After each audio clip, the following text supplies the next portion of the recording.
હાય, કેમ છો? આ વિડિયો જોઈ રહેલા નાના મોટા સૌ બાળકોને પ્રિયંકાના રામ રામ, નમસ્તે, સલામ. આજે હું તમને એક વાર્તા કહેવાની છું. પણ વાર્તા કહું તે પહેલા તમે મને તમારા દાંત બતાવશો? કરો ઈ. હા ભાઈ, મને ખબર છે કે આ લાઈવ વિડિયો સેશન નથી કે હું તમને બધાને જોઈ શકું. પણ મને ખબર છે કે આ જે વિડિયો જોઈ રહ્યા છે તેમાંથી અમુક બાળકોના દૂધિયા દાંત છે. દૂધિયા એટલે એ દાંત કે જે આપણને નાનપણમાં સૌથી પહેલાં ફૂટે અને જ્યારે દૂધિયા દાંત પડી જાય પછી જે નવા દાંત ઉગે તેને કહેવાય આપણા કાયમી દાંત. તો મને ખબર છે કે જે આ વિડિયો જોઈ રહ્યા છે તેમાંથી અમુક બાળકોના દૂધિયા દાંત છે. કોઈના દૂધિયા દાંત હલી રહ્યા છે અને પડવાની તૈયારીમાં છે. કોઈના પડી પણ ગયા છે, ઘણાના નવા દાંત આવી ગયા છે. તો હું આજે જે વાર્તા કહેવા જઈ રહી છું તે એક એવી છોકરીની વાત છે જેના દૂધિયા દાંત હલી રહ્યા છે અને પડવાની તૈયારીમાં છે. વાર્તાનું નામ છે લીલાનો હલતો દાંત. કેવો હલતો, નહીં કે હાલતો એટલે કે ચાલતો દાંત. વાર્તાને અંગ્રેજીમાં લખી છે મમતા નૈનીએ. સુંદર મજાના ચિત્રો બનાવ્યા છે હબીબ અલીએ અને મેં આ વાર્તાનો ગુજરાતીમાં અનુવાદ કર્યો છે.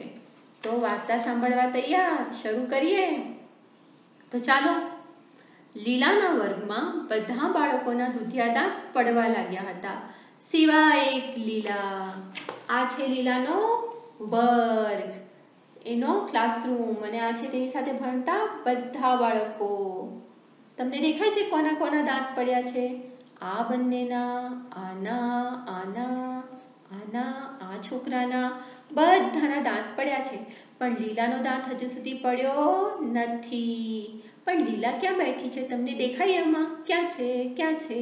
શોધો શોધો. આ રહી. લીલા કંઈક વિચારતી હોય એવું લાગે છે, નહીં? શું વિચારે છે લીલા?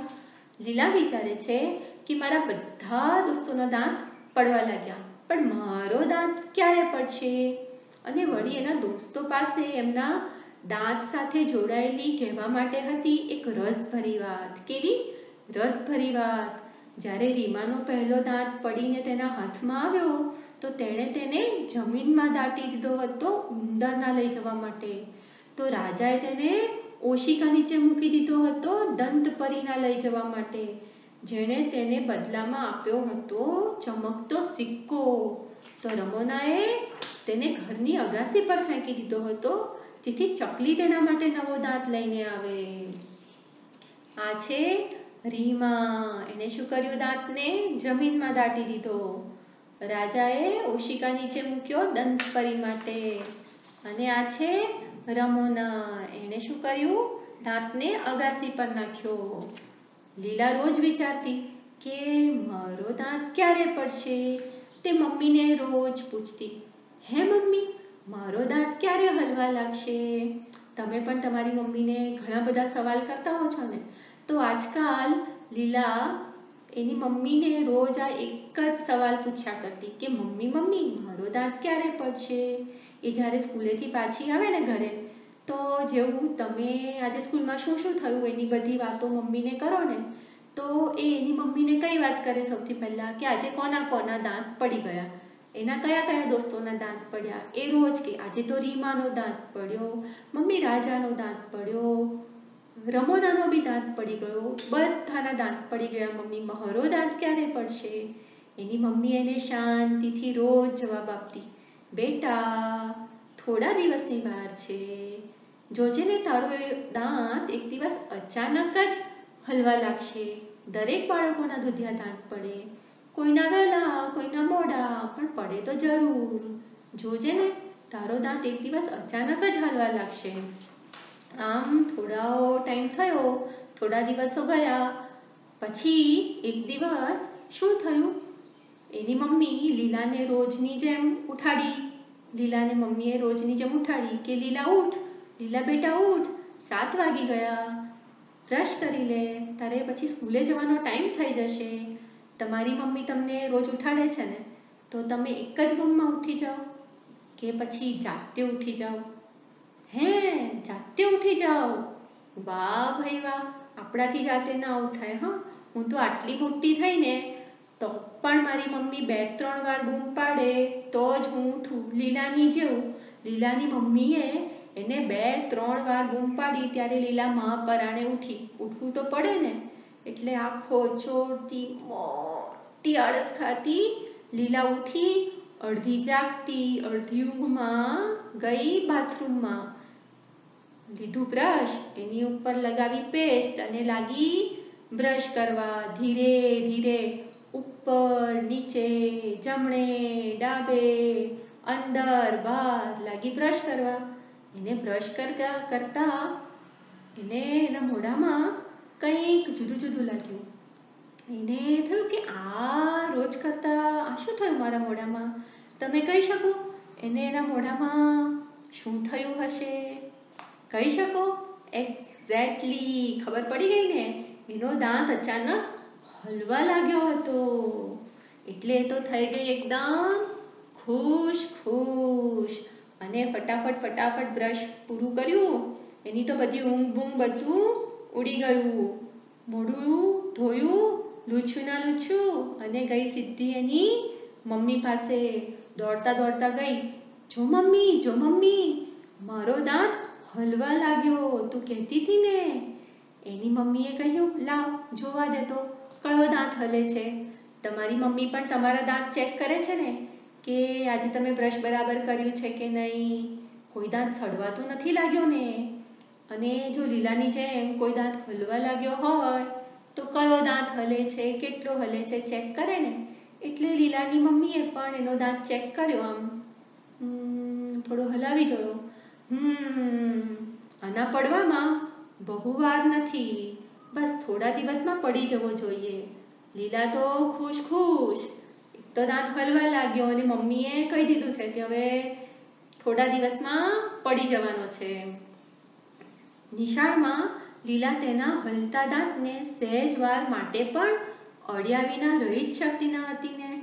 તમારી સાથે પણ એવું થાય ને કે જ્યારે આપણો દાંત હલતો હોય તો શું થાય, આપણી જીભ વારે ત્યાં જાય, આપણને એને અડવાનું મન થાય, હલાવવાનું મન થાય. તો બસ લીલાને પણ આજકાલ આવું જ થતું હતું. એ રોજ એના દાંતને એને જીભ વડે હલાવ્યા જ કરે. એની જીભ ત્યાંની ત્યાં જ જતી રહે. તો આજે પણ લીલાએ સ્કૂલમાં એના દાંતને આમ હલાવ્યો, તેમ હલાવ્યો, જીભ વડે આગળ પાછળ હલાવ્યા જ કર્યો. એનું ધ્યાન ભણવા કરતાં તો એના દાંતમાં વધારે હતું. એણે વિચાર્યું, મારો દાંત આટલો બધો હલે છે તો હવે આ જલ્દી જ પડી જશે. તો એ પોતાના દાંતનું શું કરશે? રીમાની જેમ જમીનમાં દાટી દેશે, રાજાની જેમ ઓશિકા નીચે મૂકી દેશે, કે રમોનાની જેમ અગાસી પર ફેંકી દેશે? શું કરશે? એ આમ જુદું વિચારી રહી હતી. તમે શું કર્યું હતું તમારો પહેલો દાંત પડ્યો ત્યારે? યાદ કરો. મેં બહુ વર્ષો થઈ ગયા, બહુ યાદ નથી, પણ કદાચ મેં છાપરે નાખ્યો હશે એવું જ લાગે છે. આછું પાતળું યાદ છે, છાપરે નાખ્યો હશે મેં દાંતને. બાકી તો ઓશિકા નીચે તો નહોતો જ મૂક્યો, એનું તો મને ચોક્કસ યાદ છે. તો લીલાએ વિચાર્યું કે હું આ કરું કે આ કરું. પછી એને થયું કે હું મમ્મીને પૂછું, એ મને કંઈક સરસ કહેશે. એટલે એણે નક્કી કર્યું કે આજે હું ઘરે જાઉં ને એટલે ભૂલ્યા વગર મમ્મીને પહેલાં પૂછી લઉં કે જ્યારે મારો દાંત પડી જાય તો હું શું કરું. એટલે જ્યારે સ્કૂલેથી એ ઘરે આવી તો દોડી ગઈ સીધી મમ્મી પાસે. એની મમ્મી ક્યાં હતી? એના રૂમમાં. એની મમ્મી શું કરી રહી હતી રૂમમાં? એના નાના ભાઈ કમલને ખવડાવી રહી હતી. મેં તો તમને કીધું જ નહીં ને કે લીલાનો એક નાનો ભાઈ છે કમલ, જે હજુ 1 વર્ષનો પણ નથી થયો. તો એની મમ્મી કમલને ખોળામાં લઈ અને ખવડાવી રહી હતી. લીલા સ્કૂલેથી આવી અને પહોંચી ગઈ સીધી એની મમ્મી પાસે અને કહેવા લાગી, જો મમ્મી, મારો દાંત કેટલો બધો હલે છે. અને પોતાનો દાંત બતાવવા એ મોઢું ખોલવા જઈ જ રહી હતી ત્યાં શું થયું? ત્યાં અચાનક લીલાને આવી એક મોટી છીંક. મોટી છીંક આવી. તમને છીંક આવે? કેટલી મોટી છીંક આવે? છેક બાજુવાળાના ઘરમાં સંભળાય એટલી મોટી આવે? શું વાત કરો છો? કે પછી સાવ ધીમી આવે કે તમને છીંક આવી છે કે નહીં એની કોઈને ખબર પણ ના પડે? પણ આજે તો લીલાને છે ને બહુ મોટી છીંક આવી. એટલી મોટી છીંક આવી કે એણે છીંક ખાધી અને સાથે સાથે એનો હલતો દાંત ફટ દઈને, કેવી રીતે? ફટ દઈને બહાર આવી ગયો અને નીચે પડી ગયો. એટલે લીલા લાગી દાંતને શોધવા. તેણે ડાબી બાજુ જોયું, જમણી બાજુ જોયું, તેણે ટેબલની ઉપર જોયું, પલંગની નીચે જોયું, એણે આખા રૂમમાં બધું ઉપર તળે કરીને ખૂણે ખૂણે જોઈ લીધું, પણ એને એનો દાંત જડ્યો. એને એનો દાંત જડ્યો જ નહીં ને. એટલે એની આંખમાં આંસુ આવી ગયા. તમને તો ખબર છે કે આટલા દિવસથી એ શેની રાહ જોતી હતી? એના દાંતના હલવાની અને પછી એના દાંતના પડવાની. અને હવે જ્યારે એનો દાંત પડ્યો ત્યારે ખોવાઈ ગયો. એટલે એની આંખમાં આંસુ આવી ગયા. એણે એની મમ્મીને રડતા રડતા કીધું, મમ્મી, મારો દાંત ખોવાઈ ગયો. એની મમ્મીએ એના દળદળ દળદળ આંસુ પડતા જોયા એટલે એના માથે ભાલથી હાથ ફેરવ્યો અને કહ્યું, રડ નહીં બેટા, મને ખબર છે તારો દાંત ક્યાં છે. લીલાને થયું, ઓહ, મમ્મીને ખબર છે મારો દાંત ક્યાં છે. એને જડી ગયો. એણે તરત પૂછ્યું, હે મમ્મી, ક્યાં છે મારો દાંત? એણે આમ આંસુ લૂછતા પૂછ્યું. મમ્મીએ જવાબ આપ્યો, આ રહ્યો. તો એની મમ્મીને લીલાનો ખોવાયેલો દાંત ક્યાં મળ્યો? બોલો બોલો, ક્યાં મળ્યો હશે? એના ખોળામાં. હે? ખોળામાં કેવી રીતે? ખોળામાં તો એનો ભાઈ કમલ સૂતો છે ને. તો અરે, મમ્મીને એનો દાંત કમલના મોઢામાં મળ્યો. હે? કમલના મોઢામાં કેવી રીતે પહોંચી ગયો? જાદુ બાદુ થયું કે શું? કમલના મોઢામાં ઊગી રહ્યો હતો એનો પહેલો દૂધિયો દાંત.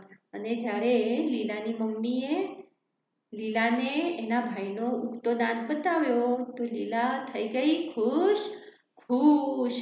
એ રડવાનું ભૂલી ગઈ અને હસવા લાગી. અને લીલાની મમ્મીને જોવા મળ્યા બે ખિલખિલાટ હસતા ચહેરા.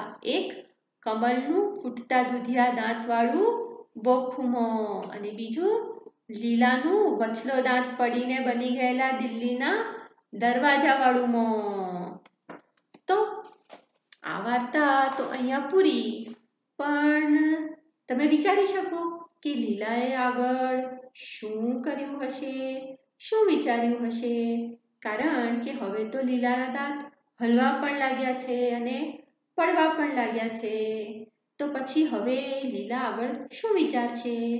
વિચારો વિચારો, વાર્તા બનાવો, ટ્રાય તો કરો. અચ્છા, તો પછી તમે એવું પણ કરી શકો કે તમારો જ્યારે પહેલો દાંત પડ્યો હતો ત્યારે તમને કેવું લાગ્યું હતું, તમે શું કર્યું હતું એની વાત બનાવો. અને તમારા દોસ્ત હોય, મમ્મી પપ્પા, દાદા દાદીને સંભળાવો. મમ્મી પપ્પા, દાદા દાદી એ તો તમને રોજ વાર્તા કહે છે કે નહીં? કહે છે ને? તો આજે તમે એમને વાર્તા સંભળાવો. હા, પણ જેમના દિલ્હીના દરવાજા પડી ગયા છે અને જેમના દરવાજા દિલ્હીના પુરાઈ ગયા છે એ બધા બાળકો પોતાના દાંતોની સંભાળ લેવાનું ભૂલતા નહીં. કારણ કે એકવાર દૂધિયા દાંત પડે પછી કાયમી દાંત આવી તો જાય છે, પણ કાયમી દાંત કાયમી થોડા છે, એ પડી બી જાય. તમારા દાદા દાદીના દાંત નથી પડ્યા છે ને? થોડા દાંત તો પડી જ ગયા હશે. તો કાયમી દાંત કાયમી નથી. એકવાર પડી જાય પછી કુદરતી રીતે બીજા દાંત ઉગે નહીં. તો તમે કહેશો, પણ પેલા ડૉક્ટર અંકલ છે ને, દાંતના ડૉક્ટર છે અમારા, એ છે ને નકલી દાંત ફિટ કરી આપે છે. પણ નકલી એ નકલી અને અસલી એ અસલી. માટે તમારા દાંતોની ખૂબ સંભાળ લો. ઉઠીને બ્રશ કરો, જમીને કોગળા કરો અને રાતના સૂતા પહેલા ચોક્કસ બ્રશ કરો. અને તમારા દાંતોને મોતીઓ જેવા ચમકાવતા રહો, હસતા રહો, નવી નવી વાર્તાઓ વાંચતા રહો, બનાવતા રહો, સાંભળતા રહો અને સંભળાવતા રહો. આવજો.